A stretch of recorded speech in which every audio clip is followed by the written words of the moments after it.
In this episode of the Smart Community Podcast, I have an awesome conversation with Kerry Anderson, the founder of Operation NextGen and the author of Entrepreneurship, It's Everybody's Business. Kerry is passionate about sharing stories from rural and regional Australia. Kerry tells us a little secret to start with, and also the importance of having new conversations with new people in new places. Kerry and I discuss the concept of smart towns and smart communities and how these towns and communities have to embrace change and be willing to experiment. Kerry then talks about the value of entrepreneurs in the region and how complacency can affect the growth of a regional area. Kerry then shares about some of the regional conferences and events that are happening and also shares some stories and tells us about Operation NextGen. Kerry also tells us about the research she completed overseas and the importance of collaboration and champions to better integrate across the different disciplines, government, and industries. We then talk about improving connectivity so then we can embrace the gig economy in regional Australia. As always, I hope you enjoy listening to this episode as much as I enjoyed making it. Welcome to the smart community, smart regions, smart towns, and smart cities. It's where we live, work, and play. With smart communities, the future starts today. Big data, smart mobility, emerging trends galore. The Smart Community Podcast is what you're looking for. Hello, Kerry. How are you? I'm very well, Zoe. Great to be connecting with you. Yeah, we had a couple of tech issues, but hey, we got there in the end, so that's all good. Perseverance always pays. That's it. Cool. Well, let's jump straight into this. And can you tell us a little bit about your background and what you are passionate about? Well, I'll let you in on a secret. I always wanted to drive bulldozers because I grew up in an earth-moving family in rural Victoria. But unfortunately, I was born in the wrong era where the boys inherit the businesses and the girls are expected to just get married. So I went and worked for a top 100 food manufacturing company. I've had a couple of children. I've owned my own businesses. The kids are now in business. And I've got to the point in my life where I just want to put back into rural communities. And I think there's so much potential, and yet we just seem to focus on the doom and gloom. So I've been taking myself overseas for the past 10 years, doing a lot of international study at what other rural communities are doing, and founded the Operation NextGen program. So there you go. There's my life in a couple of minutes. That's awesome. I'm so excited to hear more about this. So let's start with, obviously we're on the Smart City podcast, so I'm really keen to hear what sparked your interest in this smart space. So not necessarily smart city, but smart community, smart region, smart place. Tell us how you kind of got into this connectivity piece. Well, my philosophy is we've got to have new conversations with new people in new places, and that underpins Operation NextGen. And I love the smart name. Yes, it could be smart towns as much as smart cities, but maybe smart communities. It's just an important conversation that we have to have. And I've seen it bubbling away out there in the community, and really pleased to connect with you. Awesome. Okay. Well, tell us, what is a smart community to you? I think a smart community has the ability to look at existing landscapes with fresh eyes. I'm just so in awe of the communities that have that ability to reinvent themselves over and over again. And many communities do. And I guess, the ones that fall behind are the ones that don't have that ability. I think a smart community has to embrace change. They have to be willing to experiment. They recognise the value of entrepreneurs. That's just so important. And they need to be able to collaborate across all sectors for the greater good, because it's more than just us. It's about the future of our communities and their survival. And I think a smart community can tell a collective story, which is pretty hard to do when you've got so many people with different opinions and different values, but a smart city can bring that all together. Yeah, definitely. So why do you think that this concept is so important, particularly, for our rural communities? I think that complacency is our biggest danger. And when we live in a global world, no one can afford to be complacent.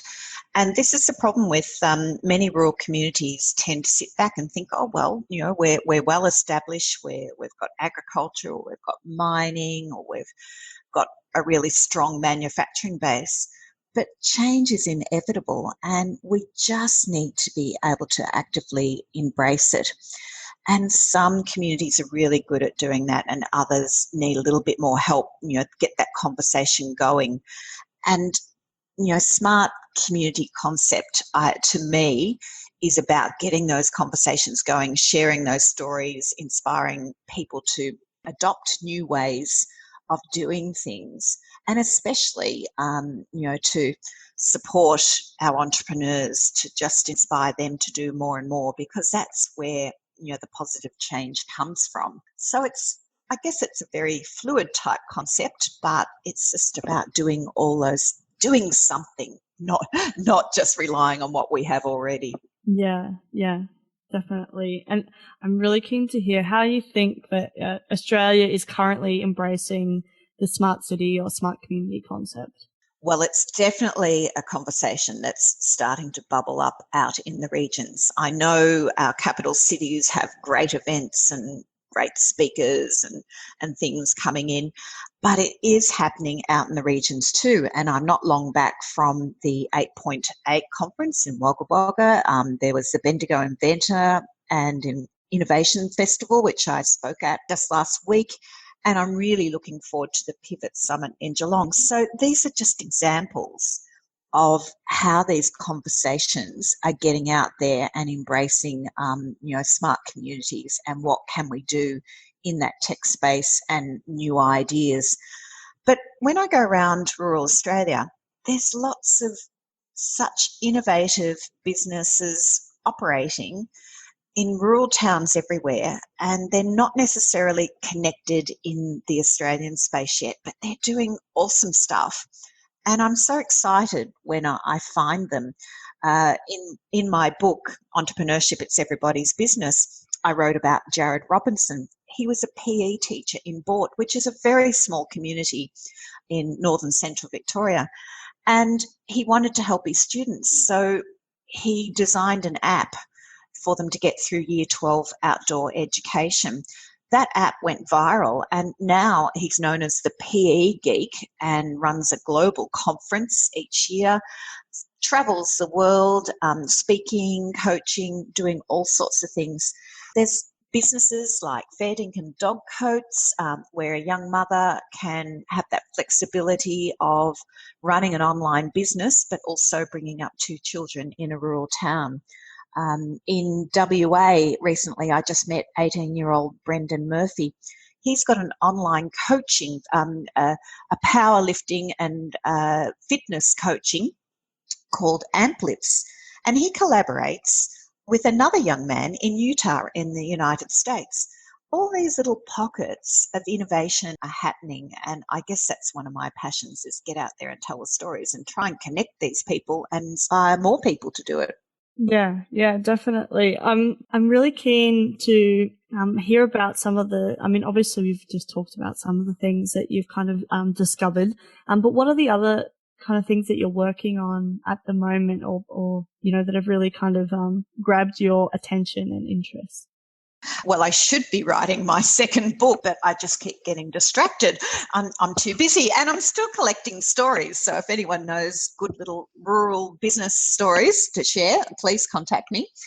But Operation NextGen, the program, is a very big part of my life, and I have been working in Western Australia, helping a mining town to transition, become more diverse, because that is just so important to have these conversations with people to be part of the change.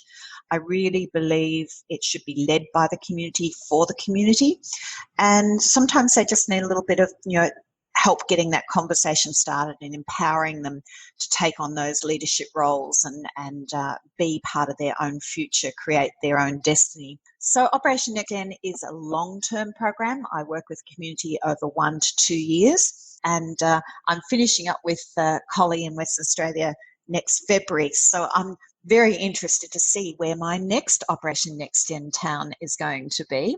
And apart from that, I'm always sharing positive stories, whether it's speaking, whether it's through my blog, writing in the media or speaking. And of course, every opportunity to celebrate International Rural Women's Day. We're going to have another lunch featuring some female entrepreneurs on the 14th of October. So plenty to keep me occupied, Zoe. There's never a dull moment. Yeah, cool. Can you tell us a little bit more about what Operation NextGen does, and like who you work with in the community, how you engage with the community, and how you kind of use that smart city concept to help you with that? Well, what I do is I engage with the town and work with emerging leaders. Now, they're not necessarily all young. An emerging leader could be someone that suddenly has some, more time on their hands and can step up.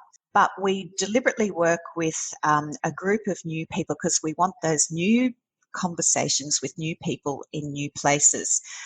And we don't do the ordinary. We try and make it a totally new conversation by taking it out to abandoned warehouses or shops or buildings and saying, well, what could this be in the future? And just connecting them. And this is the beauty of smart communities, where that connectivity is helping them to have those conversations with people in other countries, in other states, in other towns, sharing that inspiration, finding out, well, what is our collective story? What do we want to build our strengths on? And each town, it's individual. It is their conversation, and a very organic one. So those 10 or 15 people that I work with then have to go out into their networks and have those conversations. And gradually they come up with ideas of how they want to change their town story, how they want to take charge of their own destiny. And it could be through a range of events, bringing people to town, talking about new technologies, exciting things that could inspire the rest of the community, because it's really hard to take a whole community with you on a conversation that sometimes seems a little bit fearful. We don't know what it is necessarily, but it's about, I guess, embracing change. Let's have a go. It might not work straight off, but hey, it's a calculated risk. We've done our research, and maybe we can introduce something new to our town that's going to strengthen it just by collaborating, trying new ideas and inspiring a new generation of entrepreneurs, which is the underpinning fundamental part of Operation NextGen. Our whole standard of living depends on a strong business sector. And I guess that's a big part of what I do, is, I guess, helping people to understand the importance of business. We've got a bit of disconnect has crept into our conversation about business, and we've had so much negativity with the big corporates and the big banks and all the bad things that they're doing. We keep forgetting that Australia runs on small business. That is the backbone of our whole economy. That is what allows us to have the education, the healthcare, the welfare that we so enjoy. And without a strong, healthy business sector, we're not going to be able to continue that. So it's really important for people to understand that business is good. It is contributing to everyone's future, and we need to support it. Yeah, definitely. And I think that particularly in the rural areas, and you mentioned it before about the innovation that happens, and it's like innovation by necessity. If they don't innovate, then there's nothing there. So you just have to innovate, so then you can continue just to, have that quality of life. And I think that sharing stories is really important, so we can tell people that they're not alone in what they're trying to do, that it is possible to do things a bit differently. So I'm keen to hear, you said you did a lot of research going overseas and looking at what people are doing in rural communities overseas. Can you share some stories from that those trips that you've done? Yes. Well, I started off by visiting rural Nebraska because they're quite renowned for their rural programs, and the Center for Rural Entrepreneurship is based in Lincoln, Nebraska. And I've become very good friends with the crew over there, along with a few other organisations. And they've been doing this for over 20 years. So it was interesting to me. There's no point in reinventing the wheel. You go and see what works well, and then you adapt it. And what I love about it, having 20 years, they can actually measure how things have changed. And that's important because everyone these days expects a quick fix. It doesn't happen. Operation Next Gen, I'm just starting to see the results from that over 5 years. Well, they've got 20 years. So it helped me to come back to Australia with examples of how so many empty shops were filled in a community over a 10-year period, how many jobs were created, how many new businesses were attracted to town, just how the culture changes. And it's really good to look at those community-wide stories, how they have changed over the years. So that was useful to me. Last year, I was invited to go to Kansas City, which is not very rural at all. It's a huge city, and the Kaufman Foundation operate there. And they wanted to invite practitioners from all over the world to come and share best practice in building collaborative entrepreneurial ecosystems. Try saying that in a hurry. So off I went, and I was one of only 2 Australians invited. And one thing I found very strongly there is a lot of talk about entrepreneurship, but they believe that you need to have a density of population to achieve a credible ecosystem. And I was really pleased to stand up and argue against that point. I'm saying in this era of connectivity, we have rural entrepreneurs that are connecting all over the world. We should be building on that. Density doesn't have to be in a geographic sense these days. It could be through connectivity. So it's really good to get a different point of view through there. But at the end of the day, we're all singing from the same hymn book, and it's about sharing ideas and contributing to that conversation, and just keep it rolling on, and using the tools that come out of these conversations to come back to Australia and say, well, look, this is happening in this rural community or capital city, whatever the case may be. Look at what's happened here, and using that evidence to show things are possible if we work together. And some people need that reassurance. I think the entrepreneurs are happy to have a go at anything, that they realise you've got to take a few risks and try something new to go ahead into the future. But other people, community leaders, want that reassurance, and that's what I've used the overseas trips. I think I've had 5 now, to just bring back evidence to support the conversation, and I guess get people to take notice. Cool. Well, that really leads on to this next question, which is, how do you think we can better integrate across the different disciplines, governments, and industries? Oh, that's easy. Stop being so risk averse. We've got to have a go. And, accepting failure as part of the learning process, I think, is important. And I think individual businesses are prepared to have a go, but sometimes we're held back. Government has to scramble to catch up with what's happening sometimes, because they say, oh, we haven't got a regulation that sort of fits this. We have to collaborate, and it's difficult with intellectual property. The universities over in the United States are much better at collaborating with business. And when I was over in Washington earlier this year, I was speaking with Oz industry staff, and they made a comment that stuck with me. They said Australians are really good at innovation. They're not so good at commercialising an idea, taking it to market.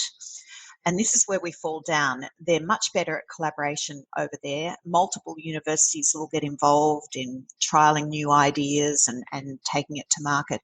Over here, if we talk to a university, they might say, but who's going to own the IP? It's more that silo approach. We need to get better at collaborating and not so risk averse. And we need more champions to advocate for change. People that will speak up in regional and rural Australia as well as in the cities and say, come on, let's work together, and for the greater good, let's make this happen.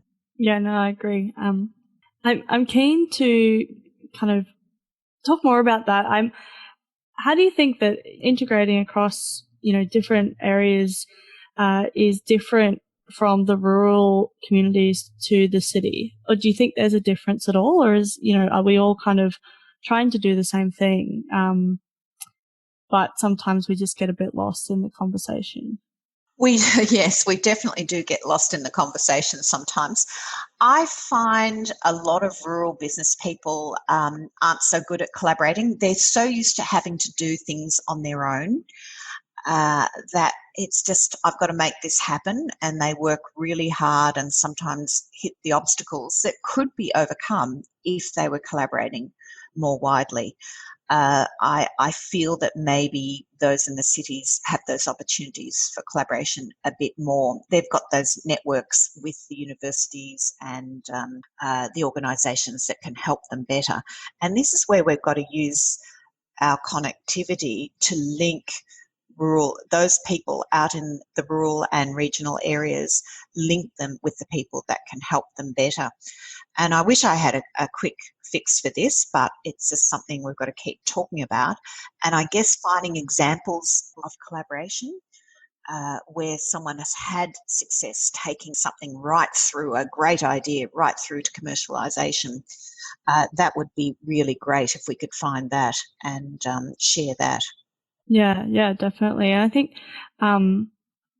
it's not a quick fix, but I think you're right. If we just continue to have conversations, but not just conversations, but continue to advocate for that, connectivity, I think that can really help us with the collaboration piece. Because I think people forget that, just because someone's not in the room doesn't mean that they don't have, something awesome to share or, completely revolutionary to kind of add to the conversation. And there's no reason in this day and age that we can't connect with people in a remote location. So yeah, I totally agree. And I think that sometimes, instead of just focusing on the really seemingly, futuristic and difficult things, that we could actually just look at the technology we have now to improve that, so then we can, bring people closer together in a digital sense.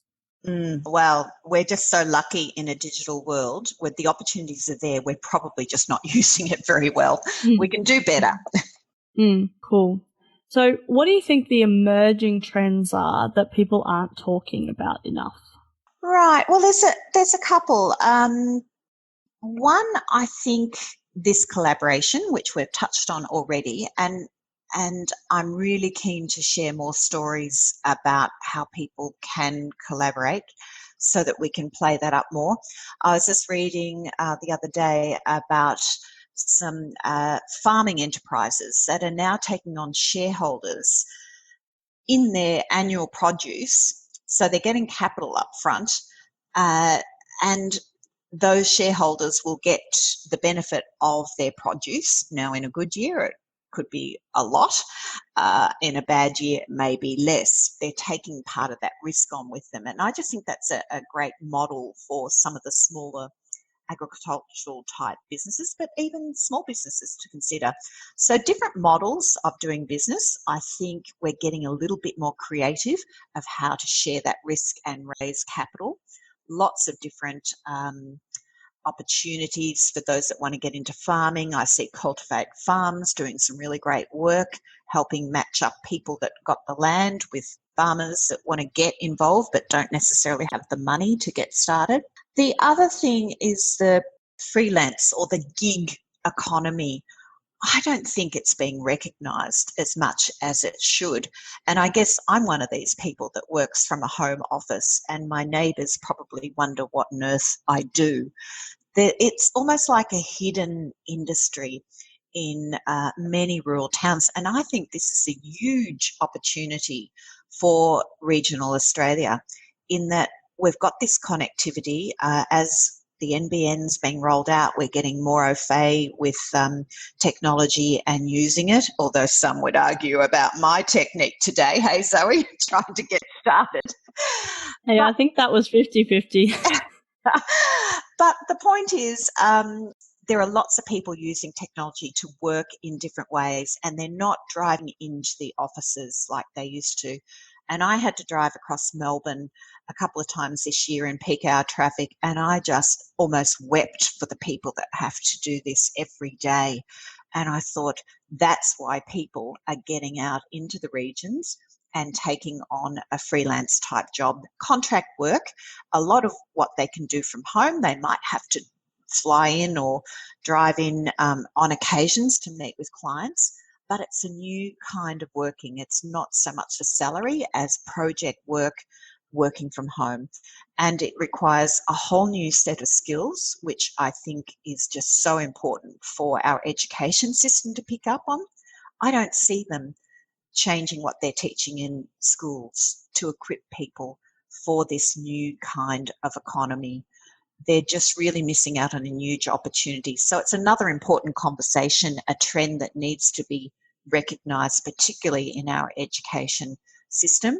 And I think those that have already recognised the opportunities have got out of the city and are enjoying a beautiful lifestyle, no peak hour traffic, much more relaxed, connecting with the community and still being able to do great business in a rural area.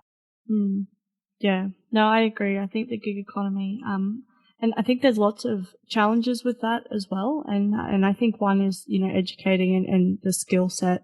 But yeah, also making sure that, it's economically viable for people and how, cause it's running a small business, or it could be a very large business. But maybe sometimes we forget about those skills that are required, as well as the IP, well, not IP necessarily, but the brain power that you're bringing, that skill that you're going to bring to that, that project or whatever. But you also have to have those other business skills, which maybe you've never had to think about before.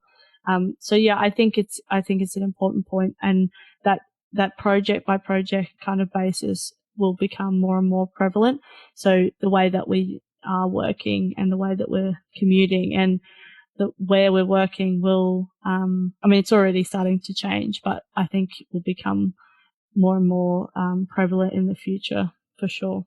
And the smart communities will be onto it. They will be marketing themselves to the city people, saying, come and live with us. We've got good internet. We've got good collaborative, cooperative working spaces.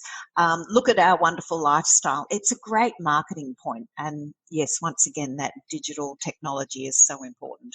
Yep. Yeah, cool. Well, it's been so awesome to chat with you, Kerry. I'm so glad we connected via LinkedIn, and I really am keen to have further conversations because my passion is the regional rural areas as well, and how we can bring the smart technology to them that they want, need, and desire, rather than trying to just put tech in for tech's sake. I'm not about that at all. So I'm keen to have further convos because I think we have lots to chat about. Well, we could keep on going forever, couldn't we? I know. I just have one last question, which is how can people connect with you? Well, I'm on Facebook, Rural Entrepreneurs. Twitter is @Kerry Words, and obviously LinkedIn. Or you can just go to, if you want to follow my blog, I'm always writing positive stories about communities and rural businesses.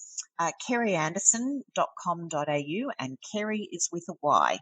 Awesome. I'll put all the links. I should mention Ellen, my podcast manager, will put all the links in the show notes, and then people can click away and connect with you. And yeah, I'm keen to have further conversations as well. So I look forward to talking to you again soon.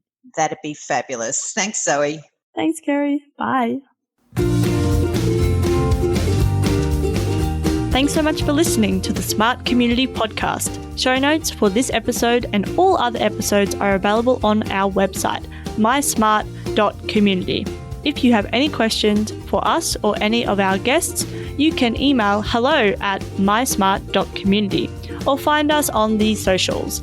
We are on LinkedIn, Facebook and Twitter @SmartCommPod. That's Comm with 2 M's. If you are enjoying the podcast, please leave us a rating and review at wherever you listen. This really helps us reach more ears, so thank you in advance. As always, I hope you enjoyed listening to this episode as much as I enjoyed making it.